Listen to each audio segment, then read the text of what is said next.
Chapter शुरू होता है एक काउंटडाउन सीक्वेंस के साथ। गेम सिस्टम हमें बताती है एक बहुत इंपॉर्टेंट रूल। इज ऑल वर्ल्ड्स गेम में डेथ का मतलब सिर्फ गेम ओवर नहीं है। हर बार जब कोई प्लेयर मरता है उसके लेवल्स लूज होते हैं और साथ में उसकी रियल लाइफ स्पैन का एक हिस्सा परमानेंटली चला जाता है, मिनिमम 10 साल। ये गेम इतना ब्रूटल है कि हर फाइट में प्लेयर्स लिटरली अपनी असली जिंदगी रिस्क करते हैं। लेकिन नए प्लेयर्स के लिए थोड़ी रिलीफ है। स्टार्टिंग विलेज एरिया में एक प्रोटेक्शन सिस्टम है, जहां डेथ सिर्फ लेवल लूज करवाती है, लाइफ स्पैन सेफ रहती है। ये बेसिकली एक सेफ ट्रेनिंग जोन है बिगिनर्स के लिए। सीन कट होती है एक ब्यूटीफुल विलेज में। रिवर, ग्रीनरी, हाउसेस सब दिख रहे हैं। कंफर्म होता है कि भाई ये लैंड हुआ है शेनालोंग एम्पायर के नोविस विलेज नंबर 9027 में। वो अपनी न्यू बॉडी के साथ खड़ा है और इंटरनल मोनोलॉग में सोचता है कि उसकी पुरानी पैरालाइज्ड बॉडी अब परमानेंटली गई है और वो कभी उस हेल्पलेस जिंदगी में वापस नहीं जाना चाहता। भाई ये डिसाइड करता है कि पहले विलेज के बाहर जाके अपने स्किल्स टेस्ट करने चाहिए। वो अपना स्टेटस पैनल चेक करता है और देखता है उसके पास दो बेसिक एफ रैंक स्किल्स हैं, एक वीक स्केलेटन समन करने वाला और एक बर्न नाम का फायर डैमेज अटैक स्किल। दोनों काफी वीक हैं, जैसा नॉर्मल बिगिनर क्लासेस में होता है। लेकिन उसके पास कुछ स्पेशल भी है जो नॉर्मल प्लेयर्स के पास नहीं होता। एक A rank skill life link, जिससे वो अपना एचपी किसी समन्ड स्केलेटन के साथ शेयर या लिंक कर सकता है। और एक एस रैंक पैसिव स्किल जो उसके समन्स की स्पीड और स्टैट्स मैसिवली बूस्ट करता है। यहाँ बाई ये को एक जीनियस रियलाइजेशन होता है, अगर वो अपना एचपी किसी स्केलेटन के साथ लिंक कर सकता है तो उसकी एक एचपी की वीकनेस प्रैक्टिकली खत्म हो जाती है, क्योंकि इनकमिंग डैमेज उसके स्केलेटन के एचपी पूल से भी एब्जॉर्ब होगा, सिर्फ उसके एक एचपी से नहीं। अपनी सबसे बड़ी वीकनेस को स्ट्रैटेजिक एडवांटेज में कन्वर्ट कर दिया उसने। भाई ये अपना एक्सक्लूसिव आइटम भी चेक करता है, एक ग्लोइंग मैजिक बुक जो सिर्फ उसी के लिए अनलॉक्ड है। अभी ये बुक कोई स्टैट्स नहीं दे रही, लेकिन पता चलता है कि लेवल 10 पे पहुंचने के बाद ये book special powerful effects unlock करेगी जो सिर्फ डेथ डोमिनेटर क्लास के लोगों को मिलती हैं। ये क्लियरली फ्यूचर पावर अप के लिए एक बहुत बड़ा हिंट है। भाई ये अपना पहला स्केलेटन समन करने की कोशिश करता है, लेकिन रियल शॉक ये है, नॉर्मली एक ही स्केलेटन स्पॉन होना चाहिए था, लेकिन दो स्केलेटन एक साथ स्पॉन हो जाते हैं। कंफ्यूज्ड होकर बाई ये डिस्कवर करता है कि उसकी क्लास एक स्पेशल कैटैक्लिस्म ट्रेट रखती है, जिसका इफेक्ट है कि उसके सारे स्किल इफेक्ट्स ऑटोमेटिकली डबल हो जाते हैं। कुछ एडिशनल इफेक्ट्स अभी लेवल कम होने की वजह से लॉक्ड हैं, मतलब फ्यूचर में और भी पावरफुल बोनसेस अनलॉक होंगे। यही रीजन है एक स्केलेटन समन करने की कोशिश की, लेकिन दो स्पॉन हो गए, क्योंकि doubling effect already passively active है जब उसने अपनी नेक्रोमैंसर क्लास को डेथ डोमिनेटर में अपग्रेड किया था चैप्टर 1 में। भाई ये अपिनेडो स्केलेटन्स देखते हुए थोड़ा कंफ्यूज्ड है कि इतने वीक क्यों लग रहे हैं। तभी एक बल्ड प्लेयर अप्रोच करता है इम्प्रेस्ड एक्सप्रेशन के साथ और उसे पार्टी ज्वाइन करने का ऑफर देता है फास्ट लेवलिंग के लिए, ये क्लेम करते हुए कि उसका भी ए रैंक टैलेंट है। भाई ये सीधा रिजेक्ट कर देता है, कहता है वो सोलो ग्राइंडिंग प्रीफर करता है। बॉल्ड प्लेयर थोड़ा ऑफेंडेड होकर चला जाता है और जाते जाते दूसरे प्लेयर्स के साथ मॉक करता है कि समनर्स प्रॉब्ली बेसिक एनिमीज भी नहीं मार सकते। दोस्तों, यहाँ ड्रामेटिक आयरनी है। लोग बाइये को अंडर एस्टिमेट कर रहे हैं, बिल्कुल अनजान कि ये वही बंदा है जो फ्यूचर में सोलो पूरी सिटीज डिस्ट्रॉय करेगा। बैकग्राउंड में हम देखते हैं बाइये अपने स्केलेटन्स के साथ स्ट्रगल कर रहा है, एक सिंपल चिकन के अगेंस्ट। चिकन जोरादर पैक करता है और उसके स्केलेटन्स को हर्ट करता है। बाइये फ्रस्ट्रेटेड होकर कंप्लेन करता है अपनी टैंक क्लास चूज करने के डिसीजन पे। दूसरे प्लेयर्स मॉक करते हैं यूज, कहते हैं कि एक लेवल 0 प्लेयर एक लेवल 1 चिकन से भी वीक निकला है।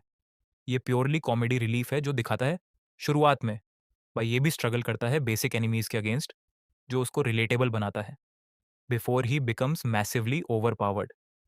फ्रस्ट्रेटेड होकर भाई ये चिकन फार्मिंग चोट देता है और डिसाइड करता है फॉरेस्ट के अंदर डीपर एक्सप्लोर करेगा। बैकग्राउंड में दूसरे प्लेयर्स जज करते हैं कि भाई ये के स्केलेटन्स प्रीटी स्ट्रांग लग रहे हैं और जेलस होते हैं कि उसने कोई ग्रेट टैलेंट अवेकन किया होगा। फॉरेस्ट में वो एनकाउंटर करता है एक नया एनिमी, रेड आइड रैबिट, जो चिकन से थोड़ा स्ट्रॉन्गर है। भाई ये थोड़ा नर्वस होता है पहले, लेकिन स्ट्रैटेजिक डिसीजन लेता है, अपने स्केलेटन्स को आगे फाइट करने भेजता है, खुद सेफ डिस्टेंस पे रहता है। यहाँ इंपॉर्टेंट है, भाई ये अपनी एचपी फ्रेजिलिटी को रिस्पेक्ट करता है, खुद फ्रंट लाइन फाइट नहीं करता। उसके स्केलेटन्स ही टैंक और डैमेज डीलर का काम करते हैं, जबकि वो बैकलाइन कमांडर की तरह ऑपरेट करता है। स्मार्ट पोजिशनिंग जो उसकी एक एचपी वीकनेस को बैलेंस करता है पूरे सीरीज में। भाई ये अपना फुल पावर यूज करना स्टार्ट करता है, मल्टीपल स्केलेटन स्पॉन होते हैं ब्लू एनर्जी एक्सप्लोजन के साथ। आई और वो अनही कमांड देता है एनिमीज को कट करने के लिए। किल्स मिलने लगते हैं और बई अपना कैरेक्टर स्टेटस चेक करता है। उसे पता चलता है कि डबलिंग इफेक्ट की वजह से वो दो स्केलेटन्स के साथ सिमल्टेनियसली लाइफ लिंक कर पाया है एक ही टाइम पे। मतलब इफेक्टिवली उसके पास अब ऑलमोस्ट 800 एक्स्ट्रा एचपी का बफर है अपने समन्स के थ्रू। ये उसके लिए मैसिव रिलीफ है। पहले एक हिट से मर सकता था, अब इतना इजीली नहीं मरेगा। वो कॉशियस भी रहता है और डिसाइड करता है अभी के लिए सिर्फ चर स्केलेटन समन करेगा ताकि ज्यादा अटेंशन न खींचे लोगों का। दूर से दूसरे प्लेयर्स ऑब्जर्व करते हैं भाई ये की आर्मी और उसकी कंफर्टेबल लेवलिंग स्पीड को, और जेलस होते हैं। वो गेस करते हैं कि उसका टैलेंट कम से कम एस रैंक होगा और प्रिडिक्ट करते हैं कि वो ऑलरेडी विलेज के टॉप प्लेयर्स में काउंट होता होगा। एक लेवल अप होता है और बाई ये अपने फ्री स्टेट पॉइंट्स डिस्ट्रीब्यूट करता है। ज़्यादा पॉइंट्स स्पिरिट में डलता है क्योंकि उसके समन्स की पावर डायरेक्टली स्पिरिट पे स्केल करती है। और कुछ एजिलिटी में सर्वाइवल स्पीड के लिए यहाँ एक इंपॉर्टेंट डिटेल कंफर्म होती है, उसका एचपी कभी भी लेवल अप से बढ़ नहीं सकता। ये परमानेंट लिमिटेशन है जो पूरे सीरीज में उसका डिफाइंग चैलेंज रहेगा। अब आता है चैप्टर का सबसे बड़ा पावर अप मोमेंट। भाई ये को आइडिया आता है अगर उसकी क्लास प्रमोट हो सकती है तो क्या स्किल्स भी प्रमोट हो सकती हैं।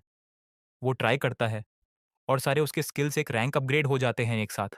सबसे इंपॉर्टेंट अपग्रेड है उसका लाइफ लिंक स्किल अब लाइफ शेयर बन जाता है इस रैंक पे।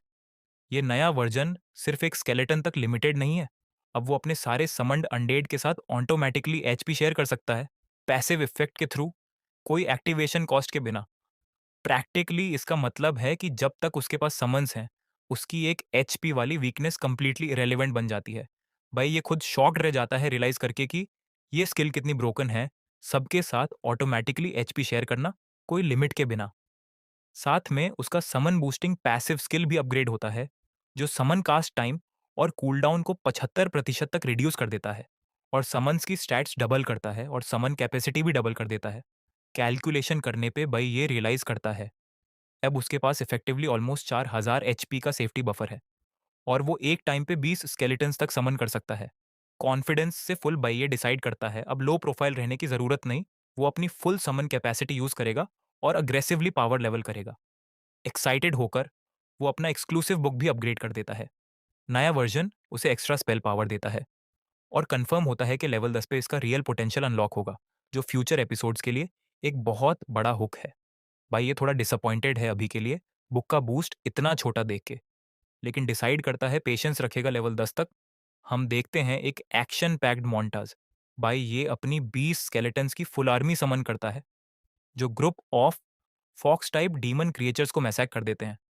डबल डिफेक्ट्स और रिड्यूस्ड कूलडाउन्स की वजह से अब उसका समनिंग इतना फास्ट हो गया है कि वो कंटिन्यूअसली एनिमीज क्लियर कर रहा है, लेवल आफ्टर लेवल अपग्रेड होते हुए बिना खुद किसी रिस्क में आए। भाई ये सेटिस्फैक्शन के साथ बोलता है कि ये लेवलिंग स्पीड अमेजिंग फील हो रहा है और अपनी आर्मी को आगे पुश करता रहता है। हाफ घंटे बाद हम देखते हैं भाई ये अपनी कंप्लीट स्केलेटन आर्मी के साथ खड़ा है। एक ड्रामेटिक पावरफुल विजुअल जैसे कोई वॉर लॉर्ड अपने ट्रूप्स के साथ खड़ा हो। वो पहुंच जाता है अपने पहले डंजियन मिस्ट फॉरेस्ट के एंट्रेंस पे जो एक ग्लोइंग रेड ऑरेंज पोर्टल के थ्रू दिखता है। सिस्टम वार्निंग देता है कि डंजन डेंजरस है और पूछता है क्या वो अकेला चैलेंज करना चाहता है। भाई ये कॉन्फिडेंटली कंफर्म करता है टेक्निकली वो सोलो है क्योंकि रियल प्लेयर सिर्फ वो ही है, लेकिन अपनी मैसिव स्केलेटन आर्मी की वजह से वो खुद को बिल्कुल अकेला नहीं फील करता। और फाइनली सिस्टम उसे डंजन की डिफिकल्टी चूज करने को कहता है, नॉर्मल, हार्ड, नाइटमेयर या हेल। और ड्रामेटिक पॉज के बाद फुल कॉन्फिडेंस के साथ भाई ये सबसे hardest difficulty hello mode choose कर लेता है अपने पहले ही डंजन अटेम्प्ट के लिए। दोस्तों यहीं पे चैप्टर खत्म होता है। एक massive red energy vortex expand होता है जैसे गेम कंफर्म करता है उसका डिसीजन